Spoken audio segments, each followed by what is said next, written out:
Sa pagka-Muslim po, Ustaz, naniwala ka talaga Saan? mayroong mga mangkulam. Merong mangkukulam. Meron, no? Nangyari ho ito bro sa kapanahunan ni Propeta sallallahu alaihi wasallam. Ala kulin, kausap po natin ngayon si Bro Daud. Assalamualaikum warahmatullahi wabarakatuh. Balik Islam po siya mula sa Siquijor. Mga taga Mindanao, ang kadamihan po sa atin pag narinig natin ang Siquijor, ang nasa isip po natin ay pambabarang, hindi ho ba? Yung pangkukulam, di ba? Kaya may mga na-encounter ho ako, mga kaibigan, sa mga matatanda noon, pag nabanggit nilang Siquijor bro, ang topic agad dyan ay ang pangkukulam. Mangkulam. Oh, pangkukulam agad ang topic dyan. Pero alhamdulillah, ang Siquijor ngayon, wala na daw ang pangkukulam dyan. At saka ngayon pala, may bagong masjid na ho. This year lang bro, no?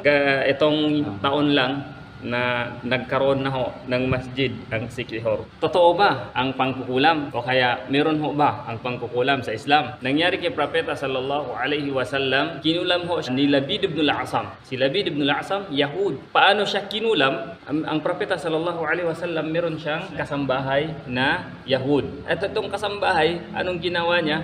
Kinuha niya ang mushtah o musyatah ng Propeta sallallahu alaihi wasallam. Kinuha niya ang supply ng Propeta sallallahu alaihi wasallam at ang mga buhok na nandoon sa may suklay at binigay niya kay Labid ibn al-Asam. Anong ginawa ni Labid ibn al-Asam? Pinagkulam niya sa mga anak niyang babae. Bakit hindi siya ang nangkulam? Bakit anak pa niya ang nangkulam? Dahil daw bro, ang babae, sila ho ang pinakamatindi, epektibo ng pambabarang.